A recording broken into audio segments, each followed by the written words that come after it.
Alexandre et son armée ont d'abord suivi toute la côte de la mer Égée, c'est-à-dire l'Asie mineure, qui est en fait un monde grec, et s'est enfoncé ensuite à travers l'Anatolie.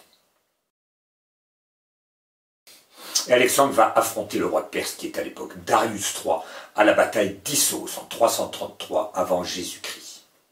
Issos est dans le sud de l'Anatolie. Et la bataille ne va sans doute pas se dérouler telle que Darius III l'avait prévu, car Alexandre, à la tête d'un groupe de cavaliers, se détache de son armée et fonce à travers le champ de bataille tout droit jusque vers le grand roi de Perse, qui est tranquillement installé dans son superbe char de guerre, en attendant que ses troupes fassent tout le travail. Et surpris par cette attaque directe, le roi de Perse, Darius III, dut s'enfuir et d'ailleurs s'échappa de justesse. Bravo Alexandre, qui était sur un cheval qui est resté célèbre, qui s'appelait Bucéphale. Et Alexandre continua sa route, il passa par Tyr, qui était la capitale de la Phénicie, et continua vers le sud jusqu'en Égypte. Et là, il fut proclamé pharaon, alors que le titre de pharaon était détenu par les rois de Perse depuis que l'Égypte avait été envahie par la Perse.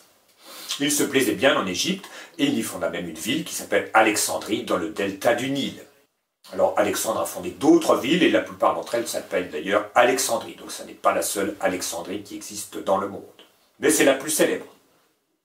Et Alexandrie d'Égypte sera célèbre par son phare, qui sera construit sous le règne de Ptolémée, qui deviendra pharaon après Alexandre, et fondera une dynastie de pharaons, dont la dernière représentante sera Cléopâtre.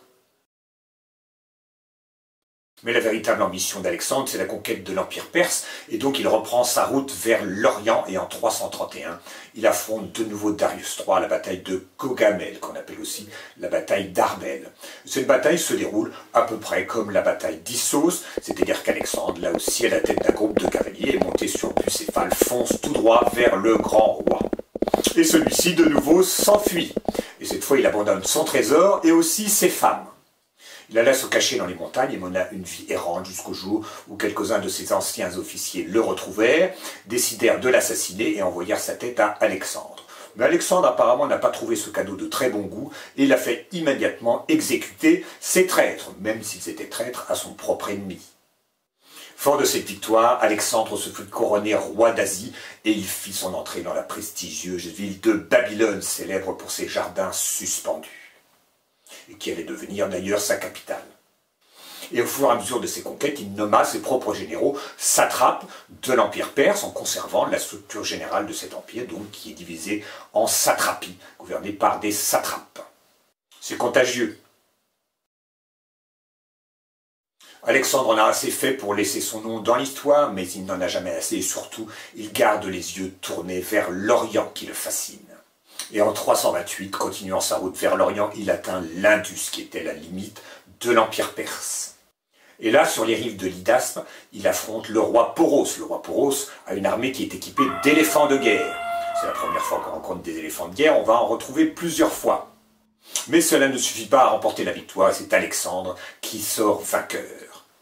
La route de l'Inde lui est ouverte, mais ses troupes sont fatiguées, ses hommes ont mal aux pieds, ils en ont marre, ils veulent retrouver leur patrie, et ils ne veulent pas aller plus loin.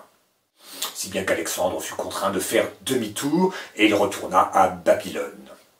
Et c'est là qu'il mourut en 323, à l'âge de 33 ans. Et son empire ne lui survécut pas, car il avait nommé ses généraux satrapes des diverses provinces de l'empire, et à partir de ces satrapies, chaque général se tailla un royaume qui devint rival de ses voisins. Alors d'abord, il faut savoir que l'empire perse va renaître plus tard avec de nouvelles dynasties, ce sera l'empire des Sassanides. Et puis d'autre part, même si l'empire d'Alexandre ne lui survit pas, il ouvre une ère nouvelle dans la civilisation grecque, ce qu'on appelle la période hellénistique. La civilisation grecque se répand largement vers l'Orient. Et cette période hellénistique va durer jusqu'à la bataille d'Actium en 31 avant Jésus-Christ, qui marque la conquête définitive de tout le bassin de la Méditerranée par Rome.